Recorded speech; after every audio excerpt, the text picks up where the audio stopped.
नमस्कार दर्शकवृन्द, यहाँहरूलाई हार्दिक स्वागत गर्न चाहन्छु। म नवराज थानुक। आजको विशेष सन्दर्भमा हामी लेखक तथा विश्लेषक सुदर्शन आचार्यसँग संवाद गर्दैछौँ। यतिखेर सत्ता गठबन्धन र प्रतिपक्षको बीचको रस्साकसीले संसद अवरोधको कायम छ। परिस्थिति हेर्दा आज नेकपा एमाले प्रधानमन्त्री, अर्थमन्त्री, गृहमन्त्रीमाथि खनिएको छ र एमालेका अध्यक्ष विशेषतः पूर्व प्रधानमन्त्री केपी शर्मा ओलीले उच्चस्तरीय छानबिन समितिको माग गर्दै प्रधानमन्त्रीको राजीनामाको माग समेत गर्नुभएको छ।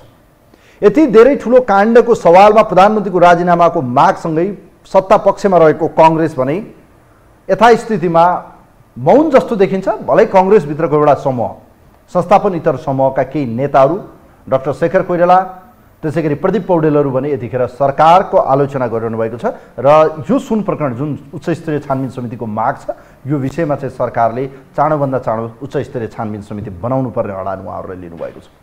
यो सँगै अब सत्ता गठबन्धनको भविष्य के हुन्छ त? प्रधानमन्त्रीले उच्चस्तरीय छानबिन समिति बनाउनु हुन्छ या हुँदैन, या बनाउनु भएन भने के हुन्छ? एमालेको प्रस्ताव कांग्रेस तयार भए सत्ता समीकरण गर्न तयार छौँ, तर यथास्थितिमा शेरबहादुर देउवाले नचाहँदासम्म के यो गठबन्धन तलमाथि हुने सम्भावना छ, या हल्का फुल्का कहिलेकाहीँका यी यस्ता राजनीतिक घटनाक्रमलाई लिएर सत्ता फेरबदल भइहाल्ने भन्ने हुँदैन? के होला आज यिनै विषयमा, खास गरी यो सुन प्रकरणको के हो? सुनिल शर्मा कांग्रेसका सांसद हुन्, तर यी बालकोट पुगेर चाहिँ ओलीबाको ढोकभेट गर्न पुगेका छन्। यिनले ओलीको जय जयकार गरेका छन्।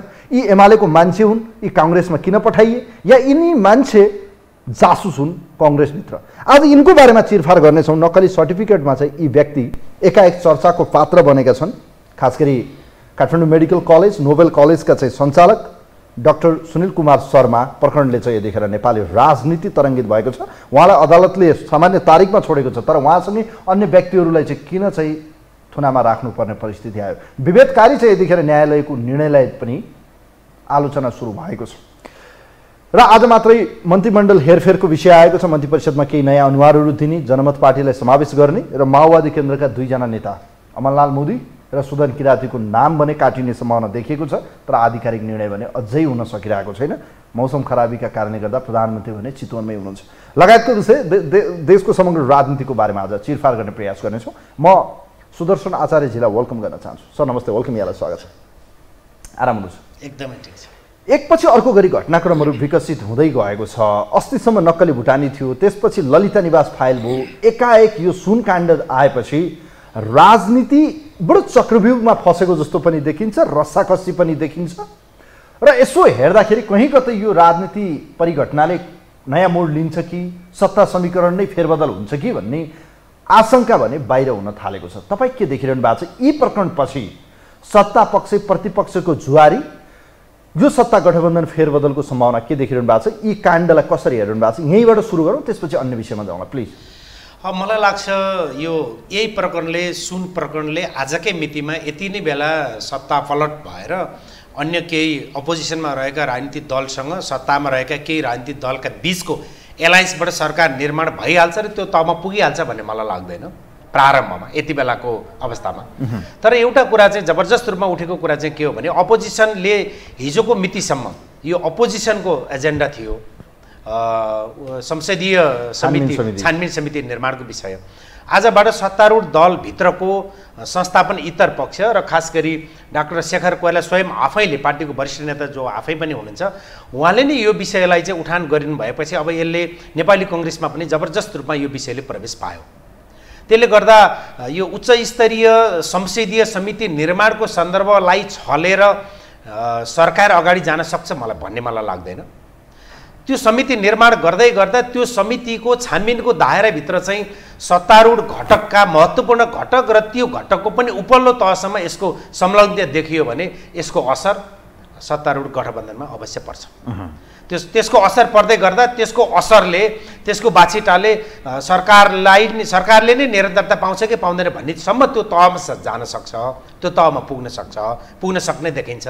तर यति नै बेला तपाईँको अहिले सरकार यो समिति निर्माणका निम्ति सरकार आफू तयार नभएको, सरकारभित्रैबाट यो समितिका निम्ति दबाब सिर्जना भएको र यहाँले यसअघि भन्नुभए चाहिँ सरकारभित्रकै केही सांसदहरू सरकार निर्माणकै निम्ति अन्य राजनीतिक दलमा पनि यो विषय बोकेर गइरहेको अवस्थामा सरकारले यो छानबिन समिति नै निर्माण गर्नु आजका मितिमा उपयुक्त देखिन्छ। तर छानबिन समिति निर्माणका निम्ति सरकार तयार भएको देखिँदैन।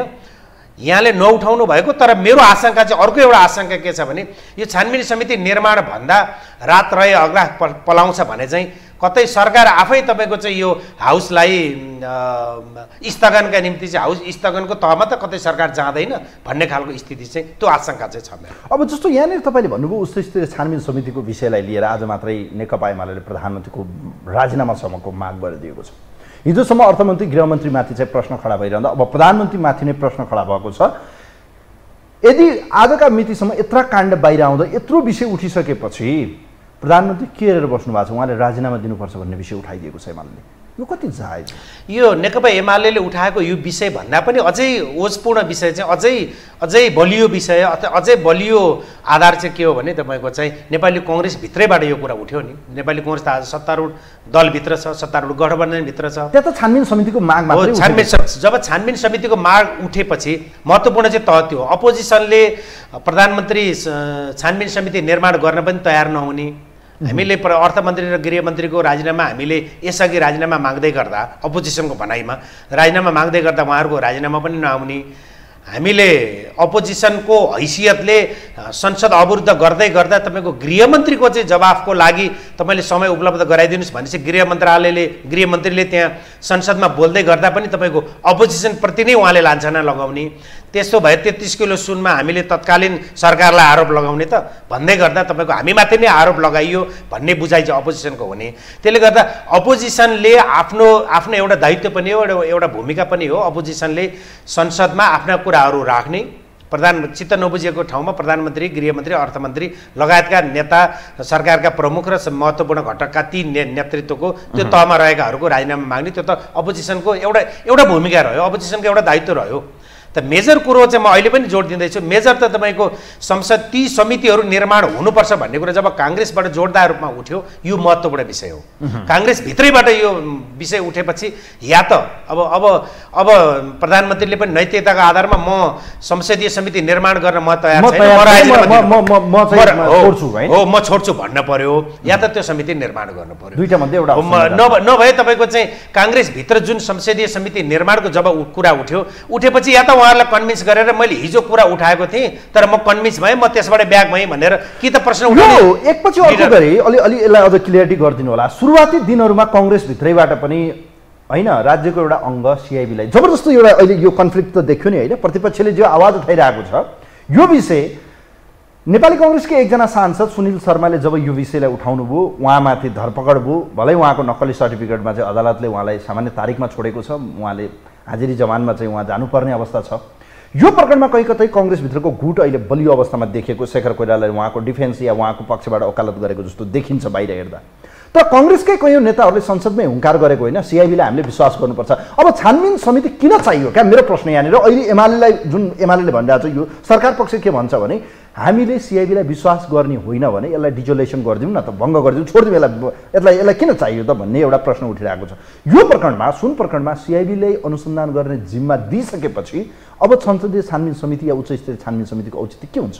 अब यहाँनिर एउटा प्रश्न के उठ्या छ भने जबरजस्त रूपमा एउटा प्रश्न के उठ्यो भने यहाँले भन्नुभयो सिआइबीले छानबिन गर्दै गर्दै सिआइबीलाई हामीले विश्वास नगरेर संसदीय समिति किन चाहियो भन्ने प्रश्न जोडदार रूपमा अगाडि आएको छ भनेर। तपाईँको सिआइबीको छानबिनका प्रति पनि त तपाईँको चाहिँ प्रश्न उठ्यो नि त। प्रश्न के उठ्यो भने सिआइबीले अथवा सरकारले पक्षधरता देखायो नि त। अझै पनि मूलधारका मिडियाहरूले माओवादी केन्द्र चाहिँ उपल्लो तहका लिडरहरूको बारेमा प्रश्न उठाउँदाखेरि चाहिँ तपाईँको त्यो सिआइबी कहाँ छ त? अहिले सिआइबी कहाँ छ? सिआइबीले त्यतातिर त्यो तहमा पनि सिआइबी अध्ययनको निम्ति तयार हुनुपर्छ कि पर्दैन भन्दा तपाईँको चाहिँ जब सिआइबीले अर्थात् सिआइबी परिचालन गर्ने गृह मन्त्रालयले अर्थात् सरकारले, खास गरी सरकारले, जब सरकारले पक्षधरता देखाएपछि अपोजिसन र काङ्ग्रेसभित्रकै पनि एउटा धारले यसलाई चाहिँ विश्वास गर्न सकेन नि त। सरकारले देखाएको सरकारले पक्षधरता देखायो, पक्षधरता देखाएको कारणले हामीले यसलाई विश्वास गर्न सकेनौँ र अब संसदीय समिति चाहियो भनेर त माग गर्यो नि त। पक्षधरता त देखाउन पाइएन नि, सरकार अभिभावक हो नि। पक्षधर देख्नुभयो तपाईले? पक्षधरता देखिन्छ नि, किन देखिन्छ, एकदमै देखिन्छ। किन देखिन्छ भने नेपाली काङ्ग्रेसको एकजना सांसदलाई पक्राउ गर्ने, नेपाली काङ्ग्रेसको उपल्लो तहको एउटा लिडरलाई कुनै सन्दर्भमा अहिले पनि उहाँ पूर्वपक्षको लागि थुनामा हुनुहुन्छ, नेकपा एमालेको एक लेभलको लिडर अहिले पनि पूर्वपक्षको लागि थुनामा हुनुहुन्छ। भलै यो न्यायिक विषय रह्यो, यो न्यायालयको विषय रह्यो, उहाँहरू हुनुहुन्छ।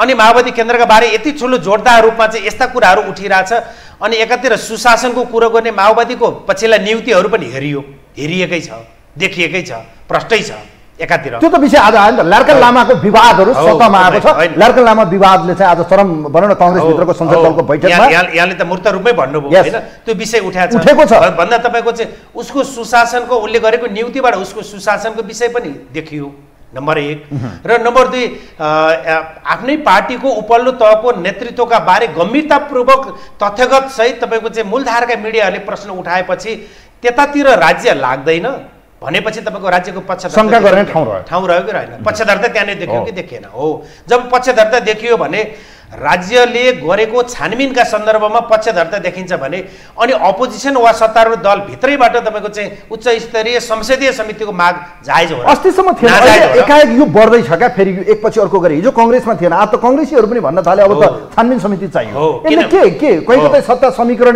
यही मुद्दामा टेकेर अब प्रचण्डलाई चाहिँ कराप झ्याप पार्नुपर्छ र गर्लाम गुरुम ढाल्नुपर्छ भन्ने हो। अब त्यो तहसम्म किनभने शेखर कोइरालाहरू अहिले खुलेर ओलीकोमा बोली मिलाउँदै हुनुहुन्छ, ओलीले जे भने त्यो तहसम्म पुग्छ कि पुग्दैन अहिले नै हामीले त्यो तहसम्मको विश्लेषण गर्न हतारो होइन। जस्तो नेपाली काङ्ग्रेसमा पनि के देखिया छ भने नेपाली काङ्ग्रेसमा शेरबहादुर देउवा र नेपाली काङ्ग्रेस एकैपटक बलियो हुँदैन भन्ने देखिया छ। त्यसले गर्दा आजका मितिमा तपाईँको चाहिँ बलियो शेरबहादुर देउवा देखिने भएको छ। त्यसले गर्दा तपाईँको सत्ता पलट भइहाल्छ कि हाल्दैन, किनभने सत्ता पलट गर्नका निम्ति शेरबहादुर देउवा स्वयं आजकै मितिमा म भन्दैछु सत्ता पलटका निम्ति शेरबहादुर देउवा स्वयं आफै तयार नहुँदासम्म, तयार भइ नसक्दासम्म तपाईँको सत्ता पलट कति सम्भव होला। तर नेपाली काङ्ग्रेसभित्र पनि यो आवाज अत्यन्तै बलियो ढङ्गले यो आवाज उठ्नु, नेपाली काङ्ग्रेसका लिडरहरूलाई जुन ढङ्गले धरपकड गरियो यो धरपकडका सन्दर्भमा ठिकै छ, सुशासन कायम गर्ने र पारदर्शी समाज निर्माण गर्ने सन्दर्भमा ठिकै छ। तर राज्यले पक्षधरता देखाइयो हुनाले राज्यले तपाईँको राज्यको उपल्लो तहमा रहेका राजनीतिक दल र स्वयं प्रधानमन्त्रीकै पार्टीको बारेमा चाहिँ प्रधानमन्त्री र गृहमन्त्री किन मौन भनेर प्रश्न उठ्दै गर्दा त यो ढडेलो त तपाईँको यो सत्तारूढ दलभित्र त अप्रवेश गर्यो नि त। सरकारलाई अब्स्ट्याकल गर्ने, सरकारलाई अवरोध गर्ने, निष्पक्ष छानबिन गर्न नदिने प्रतिपक्ष र सत्ता पक्षकै कयौँ नेताहरू आज विभिन्न यसका पछाडिका तस्करहरूलाई संरक्षण गर्न लागेको जस्तो बोली सुन्नुहुन्छ या हुँदैन, लाग्छ या लाग्दैन? होइन, यो बाहिर यो त मेसेज जान्छ नि त। सरकारलाई अब्स्ट्याकल गर्यो, गृहमन्त्रीलाई काम गर्न दिएन, प्रचण्डलाई काम गर्न दिएन, सरकार झार्न खोज्यो, यी सबै बिचौलियाहरूका नायकहरू रहेछन् या संलग्न रहेछन् भन्छ नि। संसदीय नेपाली जनताले चुनेर पठाएका प्रतिनिधिहरूको उपल्लो थलो भनेको संसदमा संसदीय समिति निर्माण हुनु, संसदीय समितिले छानबिन सुरु गर्नु, युरोप पुग्नु भएका चाहिँ गठबन्धनभित्रकै एउटा दलका नेता चाहिँ आफ्नो कार्यक्रम छुट्याएर यथाशीघ्र छिटो नेपाल आउनु, यसलाई तपाईँको प्रभावित गराउन खोजेको भनिन्छ र भनिँदैन नि त। किनभने तपाईँको जनताले चुनेको प्रतिनिधिहरूको उपल्लो थलो संसदभित्र संसदीय समिति निर्माण गरेर सर्वदलीय र सर्वपक्षीय रूपमा समिति निर्माण गरेर आवश्यक पर्दा उनीहरूले विज्ञ पनि हायर गरेर छानबिन हुनुलाई त हामीले अविश्वास गर्ने ठाउँ छ र छैन नि। त्यसले गर्दा तपाईँको चाहिँ यो जब राज्यले पक्षधरता देखाउँछ, राज्यले पक्षधरता नदेखाएको भए राज्यभित्रबाट जुन तहबाट प्रश्न उठ्छ, जहाँ प्रश्न उठ्छ त्यसमा चाहिँ एकदमै हार्ड एन्ड फास्ट राज्यले चाहिँ एउटा न्याय सम्पादन गरिदिएको भए, कार्य सम्पादन गरिदिएको भए सायद त्यो संसदीय उच्च स्तरीय संसदीय समितिको माग उठ्दैन थियो होला, त्यो पनि सत्तारूढ दलभित्रबाट उठ्दैन थियो होला। भन्दाखेरि तपाईँको चाहिँ जब उठाउने ठाउँ त सत्तारूढ आफैले दलभित्र आफैले दियो नि त। त्यसले गर्दा तपाईँको चाहिँ यो माग आजकै मितिमा त यो माग मात्रै उठेको छ। अब केही यो माग चर्किँदै जाँदा र सरकार यसका निम्ति तयार नहुँदै गर्दा तपाईँको चाहिँ सत्तारूढ दलभित्रबाटै सरकार छोड्नुपर्छ। अब के लाग्छ मलाई यहाँनिर सरकारले विशेषतः प्रधानमन्त्रीले बनाउन चाहनु भएन, शेरबहादुर देउवा यसमा तयार हुनु भएन। मानिलिनु संसदीय छानबिन समिति या उच्च स्तरीय छानबिन समिति एकातिर संसद बन्द बनिरहने, अर्कोतिर विरोधको आवाज पनि बनिरहने, गठन गर पनि भन्ने। आज मात्रै सुनिरहेको छौँ हामी जो संसद दलको बैठक जारी छ काङ्ग्रेसको, यदि संसद छानबिन समिति बन्दैन भने सरकारलाई दिएको समर्थन हामीले विथड्र गर्नुपर्छ भन्ने सम्मको आएको छ अरे भन्ने बाहिर आइसक्यो। के हुन्छ त यदि बन्यो के हुन्छ, बनेन के हुन्छ? संसदीय समिति, संसदीय छानबिन समिति बनेन भने यो आवाज त अपोजिसन, सत्तारूढ दल, प्रेस, नागरिक समाज सबैतिर एकदम जबरजस्त रूपमा चाहिँ जोरदार रूपमा यो आवाज उठ्छ। किनभने तपाईँको यसले सत्तारूढ दलभित्रको महत्त्वपूर्ण फ्याक्टरभित्र प्रवेश पाइसक्यो। अब राज्यले, मैले यसअघि भने चाहिँ राज्यले तपाईँको संसदीय समिति नबनाउँदै गर्दा केही समय तपाईँको नेपाली राजनीतिमा रात रहे अग्राह फलाउँछ भने चाहिँ यो संसदीय समिति नबनाउँदै गर्दा हठात संसद स्थगन गर्न सकिन्छ। राष्ट्रपतिलाई चाहिँ संसद स्थगनका निम्ति क्याबिनेटबाट निर्णय गरेर संसद स्थगन हुने सम्भावना पनि उत्तिकै छ।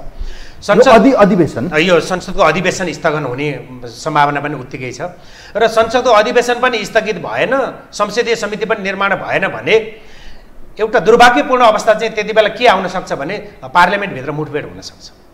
यो सम्भावना मैले देखेको छु। पार्लियामेन्ट जारी रह्यो, संसदीय समिति निर्माणको एजेन्डा जारी रह्यो र अपोजिसन यो एजेन्डाबाट टसमस गरेन। यो एजेन्डाले सत्तारूढ गठबन्धनभित्र पनि प्रवेश पायो भने यो एजेन्डाले तपाईँको चाहिँ पार्लियामेन्टभित्र छलफल त अब हुन सक्ने अवस्था छैन। आजको विशेष पत्रकार सम्मेलनबाट पनि उनले यो समिति निर्माण नभइन्जेलसम्म हामी हाउस चल्न दिँदैनौँ भनेर थप बल पुग्ने गरी बोलेपछि अब हाउस सञ्चालन हुन सक्ने सम्भावना त कम रह्यो।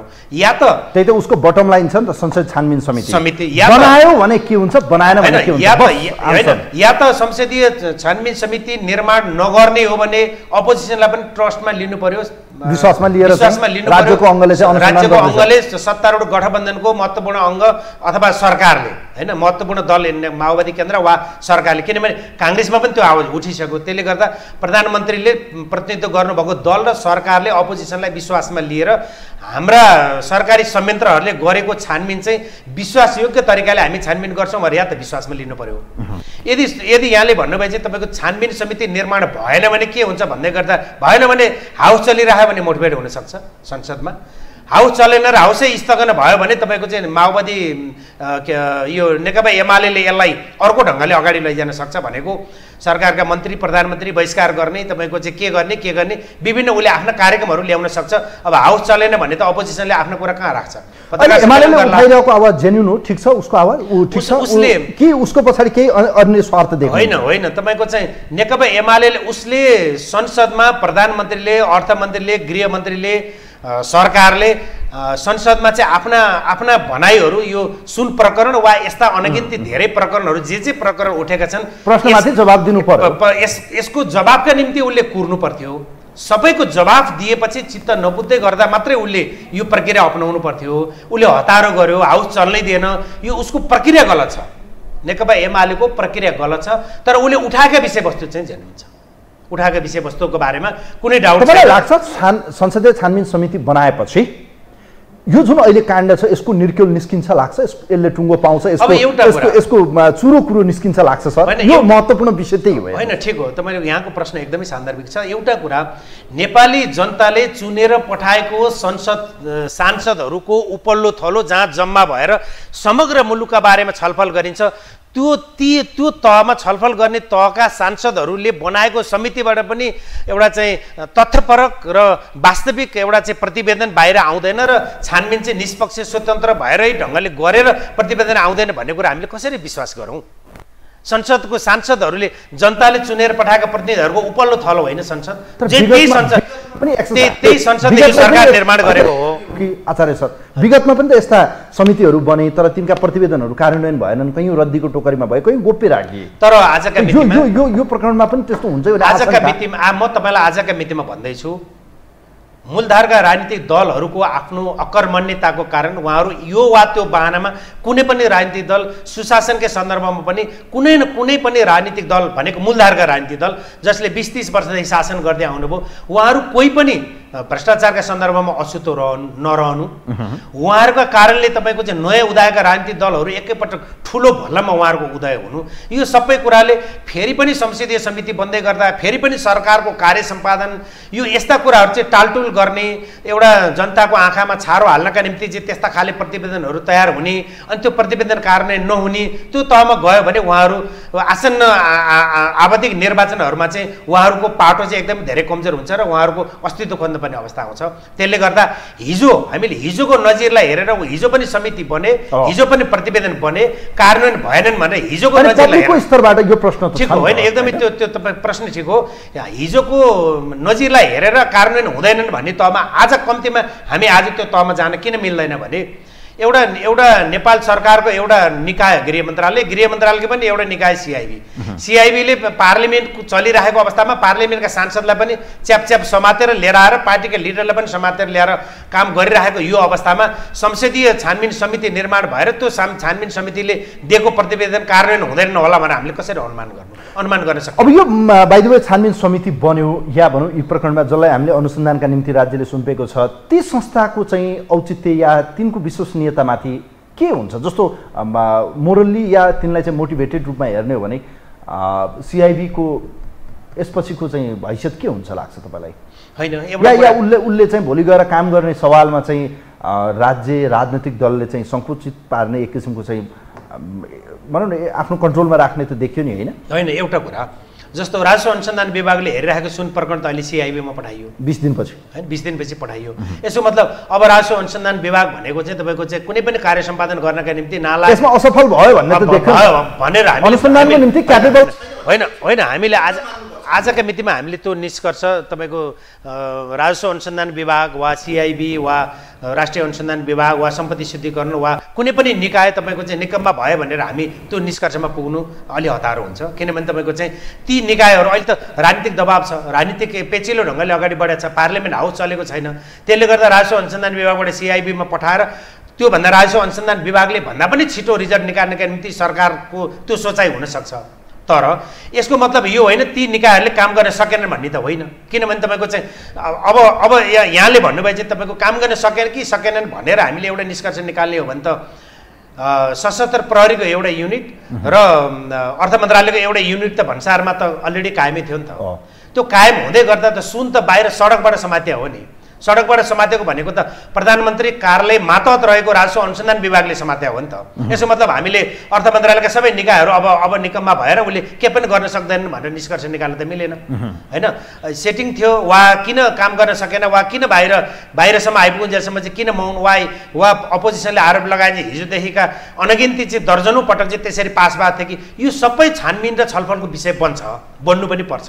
तर हामीले कुनै निकायको कामलाई कुनै निकायमा ट्रान्सफर गर्ने बित्तिकै तपाईँको अघिल्लो निकाय चाहिँ निकममा भयो भनेर हामी त्यो निष्कर्ष भन्दा पनि खालि यति मात्रै के हो भने अपोजिसन र सत्तारूढ दलभित्रबाट पनि यो निकायहरूले अहिले गरिरहेको कामका सन्दर्भमा ठिकै छ, तर यही निकायलाई मात्रै हामी चाहिँ त्यो यसले निष्कर्ष निकाल्छ भनेर हामी चुप लाएर बस्ने अवस्था रहेन। संसदीय समिति बनाऊ भनेर उनीहरूले भने।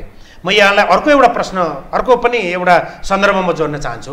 वास्तवमै भन्यो भने यस्ता विषयहरू चाहे सर्टिफिकेटको विषय भन्नुहोस् चाहे यो छानबिनको विषय भन्नुहोस् यो त सिधै सरकारले त अख्तियारलाई साथ दिनु पर्थ्यो नि त, अख्तियारबाट छानबिन गराउनु पर्थ्यो नि त। अख्तियार भनेको त यो यस्ता सम्पूर्ण विषयहरू छानबिन गर्ने एउटा महत्त्वपूर्ण बढी त हो नि। भन्दाखेरि तपाईँको चाहिँ सरकार आफैले हात हालेको छ, आफैले हात हालेपछि तपाईँको चाहिँ सरकारले हात हालेको विषय चाहिँ पूर्वाग्रही हुनसक्छ, पक्षधरता हुनसक्छ भनेर अपोजिसनले भन्नुलाई फेरि हामीले तपाईँको चाहिँ यो अपोजिसनले चाहिँ नाजायज प्रश्न उठायो भनेर भन्न त मिलेन।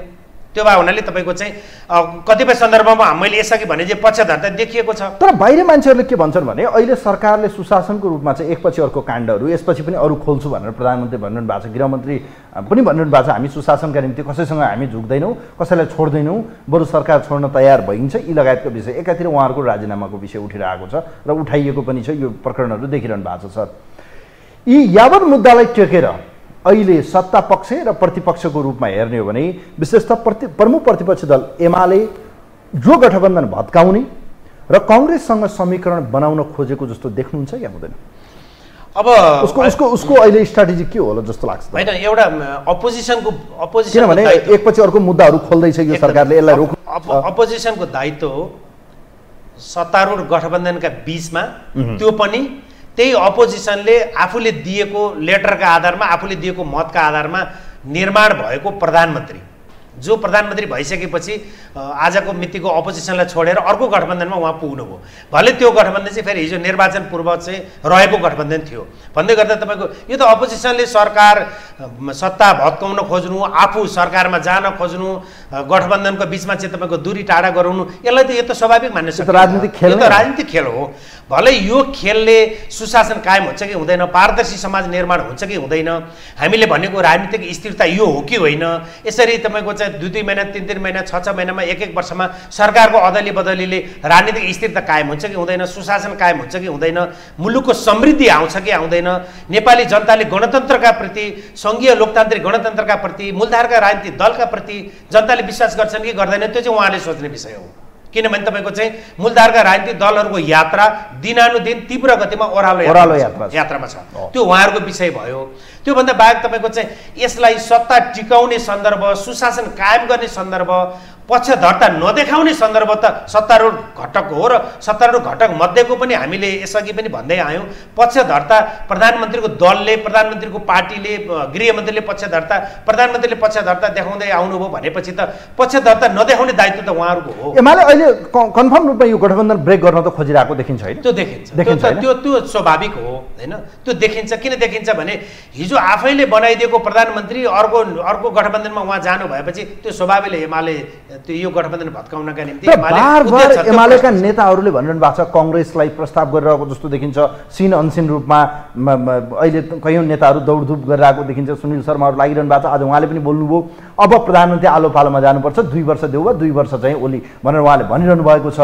के हो त अब एमालेको प्रस्ताव भित्री रूपमा बाहिरी देखेको छैन? भित्री रूपमा यो खेल त हुने स्वाभाविक हो। अब देउबाजी के सोचिरहनु भयो होला? अहिले साइलेन्ट हुनुहुन्छ, उहाँ केही पनि बोलिरहनु भएको छैन। जेसुकै होस्, उहाँ प्रचण्डलाई छोड्नु होला या नहोला, या यहाँबाट यो गठबन्धन ब्रेक भएर कङ्ग्रेस एमालेको समीकरण बन्न सक्छ? अब यसमा चाहिँ एउटा हुन त राजनीति सरल रेखाबाट राजनीति दौडिँदैन, राजनीतिको रेखा वक्र हुन्छ।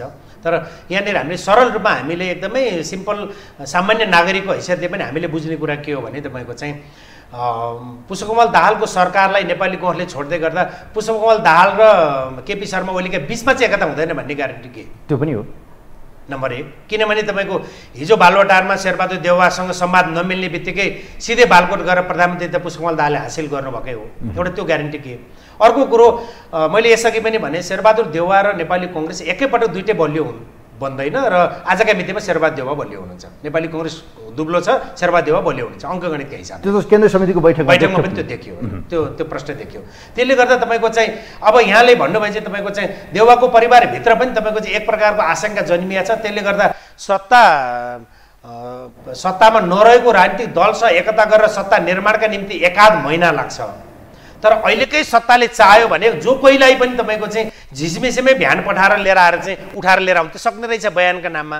भनेपछि तपाईँको आशंकाहरू त धेरै छन्, नेपाली राजनीतिमा आशंकाहरू धेरै छन्। त्यो जन्मिएका धेरै खाले आशंकाले गर्दा अहिले नै नेकपा एमाले र नेपाली कङ्ग्रेसका बिचमा सरकार निर्माणका निम्ति तपाईँको त्यो तहमा त्यति परिपक्व जति अहिले प्रयास गरे पनि कङ्ग्रेस सभापति देउवा तयार नहुँदासम्म केही पनि हुँदैन। त्यसो भए माखो जति विरोध गरे पनि, जति डाक्टर शेखर कोइराला गगन थापा उफ्रे पनि केही हुनेवाला छैन। नेपाली कङ्ग्रेस विघटन हुन्छ। नेपाली कङ्ग्रेसमाथि तपाईँको चाहिँ ड्यामेज हुने नेपाली शेरबहादुर देउवा पार्टी सभापति र शेरबहादुर देउवा संसदीय दलको नेता रहँदै गर्दा नेपाली कङ्ग्रेस दिनानुदिन तीव्र गतिमा ड्यामेज हुँदै गयो भने नेपाली कङ्ग्रेसभित्रका त्यो पनि शेरबहादुर देउवासँगै रहनुभएका सांसदहरू र ती रहनुभएका केन्द्रीय सदस्यहरूले पनि सोच्नुपर्ने हुन्छ।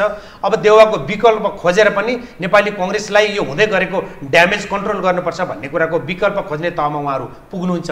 त्यो तहमा पुग्दै गर्दा त्यति बेला नयाँ ढङ्गको सत्ता समीकरण हुनसक्छ। त्यो यही गठबन्धनभित्रबाट पनि हुनसक्छ, बाहिरी अरू शक्तिहरू पनि भित्रिन सक्छन् त्यति बेला। तर शेरबहादुर देउवा नै पार्टी सभापति, शेरबहादुर देउवाकै संसदीय दलको नेता उहाँ रहँदै गर्दा र उहाँलाई दुवैतिरबाट चाहिँ उहाँ कमजोर नरहेको अवस्थामा, अङ्कगणितको हिसाबले उहाँ बलियो रहेको अवस्थामा चाहिँ आजकै मितिमा सत्ता पलट म देख्दिनँ। प्रचण्ड सत्ताका माहिर खेलाडी मानिन्छन्। हेर्नुहोस्, आज प्रधानमन्त्री बन्नका निम्ति पुस 10 गते एक ठाउँ पुग्नुभयो, फागुन 12 गते अर्को ठाउँ पुग्नुभयो। यो परिस्थिति देख्नुभयो तपाईँले? सितिमिति प्रधानमन्त्री प्रचण्डले कुर्सी छोड्नुहुन्छ जस्तो लाग्छ या लाग्दैन तपाईँलाई? अब यसलाई हामीले दुईटा कोणबाट विश्लेषण गर्न सकिन्छ। एउटा यहाँले भन्नुभयो सत्ताको माहिर खेलाडी भनेर, अर्को चाहिँ तपाईँको सत्ता र शक्ति प्राप्तको निम्ति उहाँले जे पनि गर्नुहुन्छ भन्ने मेसेज पनि त सहेका छन्। त्यो भनेको उहाँको व्यक्तित्वमा पनि क्षति गर्ने मेसेज हो नि, उहाँको पार्टीमा पनि क्षति गर्ने मेसेज हो नि। त्यो भए हुनाले तपाईँको चाहिँ यो उहाँको 237 मा 237 सिट रहेको दल आज गठबन्धन हुँदा 32 सिटमा झरेको छ नि त। भनेपछि तपाईँको ओह्रालो यात्रा त यदि आजकै मितिमा गठबन्धन थिएन, हिजो संसदीय निर्वाचन हुँदा गठबन्धन थिएन र राजनीतिक दलहरू अलग अलग रहेको भए माओवादी केन्द्रको हालत अथवा ऊ कति सिटमा चाहिँ ऊ खुम्चिन्थ्यो होला भन्दै गर्दा तपाईँको चाहिँ यसलाई दुईटा कोणबाट विश्लेषण गर्न सकिन्छ। तपाईँको चाहिँ उहाँको शक्ति क्षयीकरण हुँदै शक्ति क्षीण हुँदै गएपछि तपाईँको चाहिँ यो बाध्यताको उपज हो र यो करप्सनका सन्दर्भमा पनि हामी कोही कसैलाई पनि छोड्दैनौँ भनेर तपाईँको चाहिँ शक्ति आर्जनका निम्ति र जनतामा स्थापित हुनका निम्ति यो काम गर्नु भएको छ भनेर बुझ्न कठिन छैन। तर यही काममा पनि उहाँको पक्षधरता देखियो।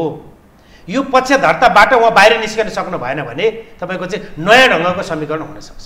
भने उहाँले आफ्नै नेताहरू या आफ्नै पार्टीका नेताहरूको नाम आइसकेपछि तिनलाई पनि छानबिन गर्नुपर्छ हो? त्यही हो पक्षधरता? होइन, तपाईँको सरकार भनेको अभिभावक हो होइन? सरकार अभिभावक हो नि। सरकार अभिभावक हुँदै गर्दा तपाईँको जसको नाम आए पनि छानबिन त गर्नु पर्यो नि। तपाईँको चाहिँ आज मैले यसअघि पनि महाराजीको नाम आइरहेछ, छोराको नाम आएको छ भन्दाखेरि तपाईँको यहाँले भन्नुभएपछि ती नामहरू आउँदै गर्दा तपाईँको चाहिँ उहाँहरूको बारेमा छानबिन गर्नु परेन? उहाँहरूको चाहिँ दर्जनौँ पटकका चाहिँ कनेक्सनहरू तपाईँको विभिन्न सयौँ पटकका चाहिँ कनेक्सनहरू देखिँदै गर्दा छानबिन गर्नु परेन? सुशासनका सन्दर्भमा केन्द्रीय समितिको बैठकमा उहाँ तपाईँको सुशासन र पारदर्शिताको भयानक ठुलो चाहिँ हेरगडाइमा कुरा गर्दै हुनुहुन्छ। त्यो केन्द्रीय समितिको बैठक नसकिँदै बैठकै अवधिमा उहाँले गर्नुभएको नियुक्तिले त उहाँको सुशासन त लाज पनि त लजायो होला नि त त्यति बेला। त्यो सुशासनलाई त उहाँले खण्डित हुने गरी उहाँको आफ्नो भनाइलाई नै किन नियुक्ति गरियो? यो ल्यार्का लामा जुन के अरे तपाईँको लुम्बिनी विकास कोषको उपाध्यक्ष उहाँलाई नियुक्ति गरेको विषयले आज कङ्ग्रेसको संसद दलको बैठकमा समेत यो नियुक्ति के हो यसको बारेमा सरकारको धारणा मागौँ, हामी ठुलो ठुलो हेरेर नबसौँ, विवादास्पद व्यक्तिलाई चाहिँ ल्याइयो भन्ने कुरा छ। यो नियुक्ति किन प्रधानमन्त्रीले गर्नुभयो या भनौँ सुदन किरातीले किन गरे जस्तो? अब यो चाहिँ तपाईँको नेपालको राजनीतिमा यो वा ऊ राजनीतिक दल केही पनि नभनिकन तपाईँको चाहिँ दलहरूलाई सञ्चालन गर्ने, सरकारलाई सञ्चालन गर्ने अदृश्य शक्ति केन्द्रहरू छन्, हुने गर्छन्। कहिलेकाहीँ एउटै शक्ति केन्द्रले सबै दलहरू पनि चलाइदिन्छ, किनभने तपाईँको चाहिँ त्यो शक्ति केन्द्र भनेको आर्थिक र अन्य हरेक हिसाबले तपाईँको चाहिँ पावरको हिसाबले पनि तपाईँको मजबुत हुन्छ। त्यो भए हुनाले तपाईँको त्यो शक्ति केन्द्रले तपाईँको चाहिँ जसलाई जहाँ नियुक्ति गर्नका निम्ति प्रस्ताव गरियो त्यो शक्ति केन्द्रको प्रस्तावलाई उहाँले अस्वीकार गर्न सक्नु भएन होला।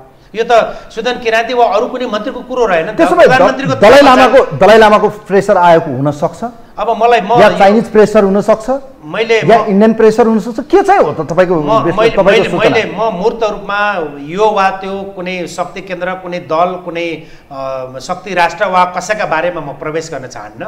खालि यति मात्रै होइन, तपाईँले हेर्नु यहाँ हेर्नु कुटनीति हेर्नु राजनीति, लुम्बिनी चाइनिजहरू बौद्धिस्टहरूको चाहिँ आस्था, दलाइ लामा भारतमा हुनुहुन्छ, ल्यार्का लामा तपाईँले त्रिकोणात्मक जुन यसमा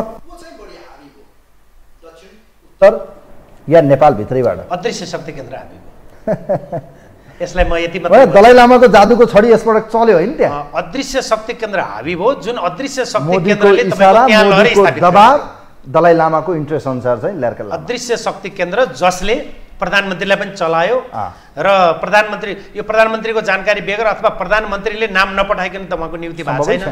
त्यसले गर्दा तपाईँको अदृश्य शक्ति केन्द्र हावी भयो र अदृश्य शक्ति केन्द्र भनेको यो उहाँको नियुक्तिको सन्दर्भ हामीले जोडदार रूपमा उठाउने कुरो भन्दा पनि तपाईँको हामीले पात्रको भन्दा पनि कुरो प्रवृत्तिको हो। प्रवृत्ति अब यस्तो जस्तो यो अहिले यत्रो आवाजहरू उठिरहेको छ, फेरि आज मन्त्रीमण्डल हेरफेरको कुरा आएको छ, मन्त्री हेरफेरको कुरा, यो सही हो या यो कस्तो? अब यो चाहिँ तपाईँको उहाँले सत्तामा रहिरहनका निम्ति तपाईँको चाहिँ अङ्कगणितको खेल हुन्छ। अङ्कगणितको खेलका निम्ति तपाईँको चाहिँ कुनै अङ्कगणितका हिसाबले कुनै हिजो यो यही बिचमा तपाईँको चाहिँ कुनै सन्दर्भमा कुनै आन्दोलनकारी शक्तिसँग गरिएको सम्झौताका कारण कुनै राजनीतिक दल सरकारबाट बाहिरिन सक्ने सम्भावना यादव सरकारमा आउने कुरा नजर गर्दै तपाईँको चाहिँ जोडघटाउका हिसाबले तपाईँको चाहिँ मधेसमा पनि खेल्नै पर्ने हुन्छ, पहाडमा पनि खेल्नै पर्ने हुन्छ र सत्ताले खेल्दाखेरि तपाईँको चाहिँ यस्ता कामहरू गर्ने गर्छन् र यो त्यही श्रृङ्खला अन्तर्गतको एउटा श्रृङ्खला हो। त्यसो भए जनमत पार्टी र जसपा फेरि सरकारमा जाने रहन सक्छ, पुग्न सक्छ। उपेन्द्र यादवलाई मनाउनलाई भए पनि यो संवाद हामीले गर्दै गर्दा तपाईँको उहाँहरूको नाम फाइनल गर्ने शपथका निम्ति डेट तय हुने खालको त्यो स्थिति रहन सक्छ र महत्त्वपूर्ण मन्त्रालयहरू सञ्चार मन्त्री नै तपाईँको चाहिँ त्यहाँबाट बाहिर अरू कोही मान्छेले सञ्चार मन्त्री पाउने त्यो खालको अवस्था पनि रहन सक्छ, किनभने यी र यस्ता विषयहरू आइरहेछन्। यो सबै सत्ता टिकाउने खेल होइन त प्रचण्डको? अब यो चाहिँ तपाईँको यो वास्तवमा तपाईँको चाहिँ अहिले धेरै यो सुशासन कायम गर्ने सन्दर्भ राम्रो पाटो हो।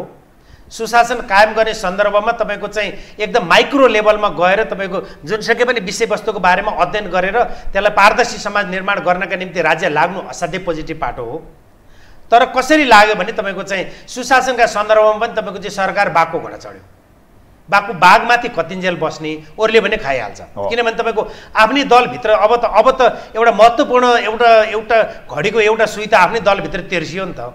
अब तपाईँको दलभित्र चाहिँ छानबिन गर्न परेन?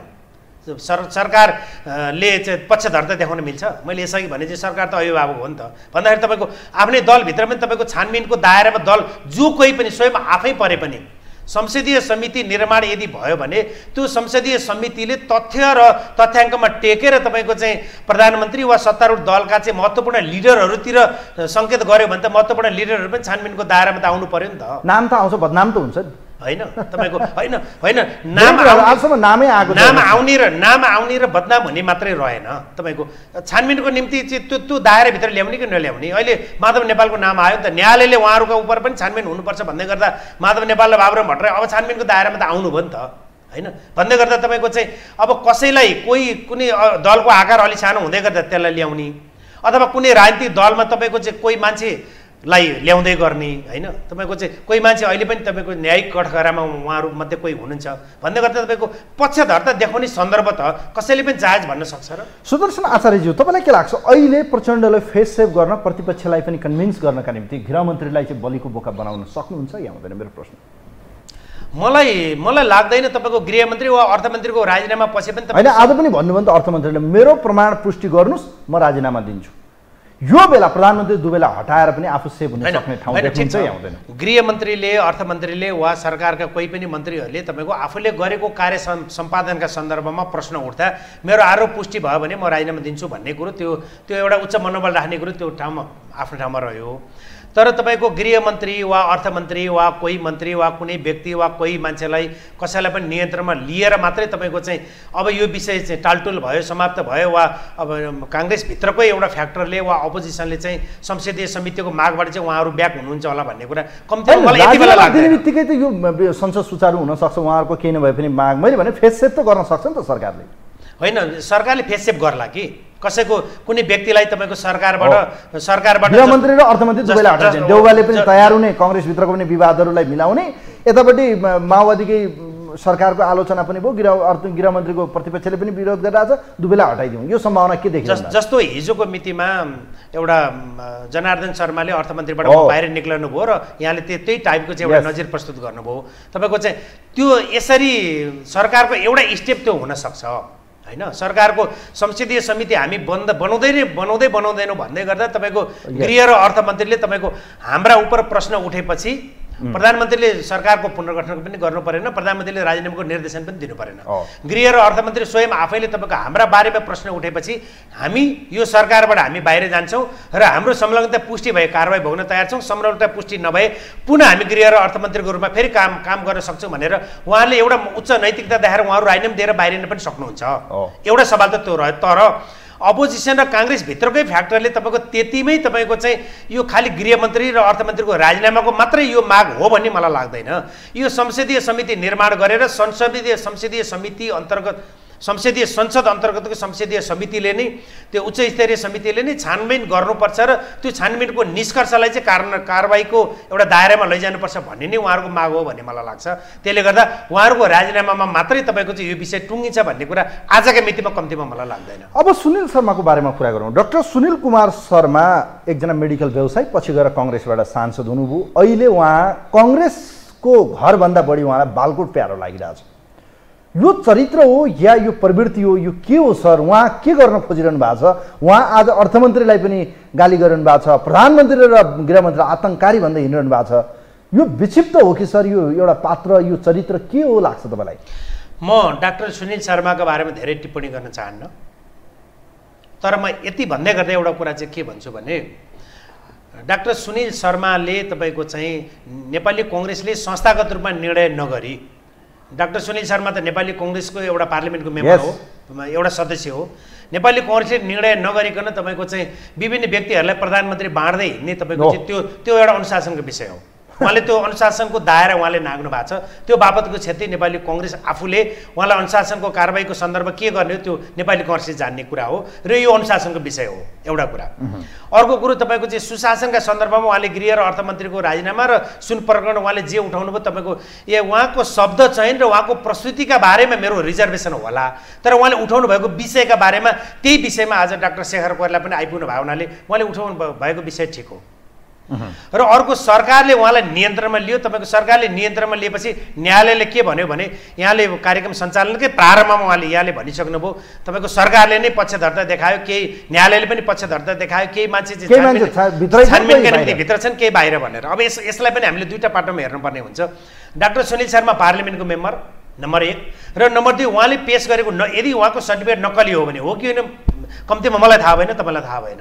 यो थाहा हुने राज्यलाई हो, राज्यले छानबिन गर्दा सक्कली हो कि नक्कली हो राज्यले भन्ने कुरा हो। राज्य यदि उहाँको सर्टिफिकेट नक्कली हो भने नक्कली सर्टिफिकेट भन्दा पछि उहाँले हासिल गरेका सबै सर्टिफिकेटहरू चाहिँ तपाईँको त्यो सर्टिफिकेटहरू खारेज गरेर उहाँको चाहिँ सबै कागजको खोस्टा बनाउने गरी त्यो निर्णय गर्ने अधिकार सरकारलाई रहन्छ। अर्को सरकारले यो छानबिन गरिरहेको छ र यो न्यायालयको विषय बनिसक्यो हुनाले हामीले धेरै टिप्पणी गर्नु त्यति सान्दर्भिक पनि नहोला। र अर्को कुरो, डाक्टर सुनिल शर्मा आज पार्लिमेन्टको मेम्बर हुनुहुन्छ। पार्लिमेन्टको मेम्बरको हैसियतले, संसदमा पुगेको एउटा सांसदको हैसियतले र जनताको प्रतिनिधिको हैसियतले तपाईँको चाहिँ नक्कली सर्टिफिकेट यदि उहाँको हो भने नक्कली सर्टिफिकेट बोकेर बसिराख्ने तपाईँको त्यो नैतिकताको बारेमा उहाँले बुझ्ने कुरा हो। उहाँलाई आफूलाई कति छुन्छ त्यो विषयले उहाँले बुझ्ने कुरा हो।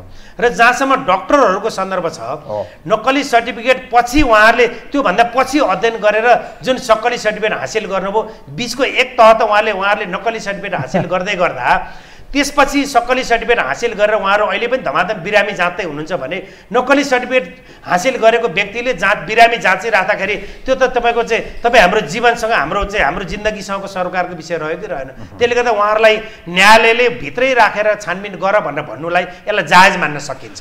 सुनिल शर्माका निम्ति देउबा भन्दा बढी ओली प्यारो, जय जयकार, केपी ओली जिन्दाबाद जिन्दाबाद गर्दै केपी ओलीले राष्ट्रनायक भन्नुभएको छ उहाँले, हो त्यस्तै? यो अनुशासनको विषय हो र यो नेपाली कांग्रेसको संसदीय दलभित्र सम्भवतः छानबिन होला, छलफल होला, अनुशासनका सन्दर्भमा उहाँलाई स्पष्टीकरण सोध्ने अथवा पार्टीले कुन तहको कारबाही गर्नुपर्ने गर्ला।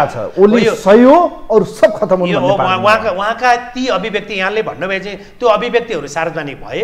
सार्वजनिक अभिव्यक्तिका कारण यसले नेपाली कांग्रेसलाई पनि ड्यामेज गर्छ र स्वयं डाक्टर सुनिल शर्मालाई पनि ड्यामेज गर्छ। त्यसले गर्दा तपाईँको कांग्रेसको सांसद एमालेको जय जयकार हो। त्यसले गर्दा तपाईँको यो एउटा अनुशासनको विषय भएको हुनाले अनुशासनमा तपाईँको सेल्फ अनुशासन भनेको एउटा पार्लिमेन्टको मेम्बरमा सेल्फ अनुशासन हुनुपर्ने कि नपर्ने, तपाईँको चाहिँ हामीले पत्रकारितामा तपाईँको सेल्फ सेन्सरसिप जुन भनिन्छ, हामीले अहिले लाइभ संवाद गरिरहेछौँ। हामी एउटा क्राइटेरियाभित्र रहेर संवाद गरिरहेछौँ नि। यहाँ र मैले तपाईँको चाहिँ हामीले समाजले पचाउनै नसक्ने अभिव्यक्ति त हामीले सार्वजनिक गर्न सक्दैनौँ।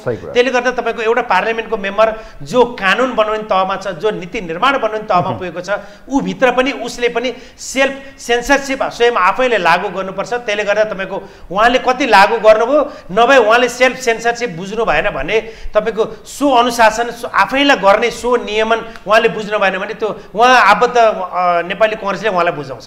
थ्याङ्क यू सो मच, धेरै धेरै धन्यवाद दिन चाहन्छु यहाँलाई। Thank you so much. दर्शकबिन्दु, यो विशेष सन्दर्भमा हामीसँग विश्लेषक, लेखक, प्रबुद्ध व्यक्ति सुदर्शन आचार्य आजको अतिथि हुनुहुन्थ्यो। उहाँसँग देशको समसामयिक राजनीति विषयवस्तु र विशेष गरी यतिखेर सत्ता पक्ष र प्रतिपक्षको बीचमा चाहिँ सुन काण्डलाई लिएर चलिरहेको जुवारीको सवालमा रहेर बहस गऱ्यौँ। कार्यक्रम हेरिदिनु भयो, धन्यवाद दिँदै म पनि बिदा हुन्छु। नमस्कार।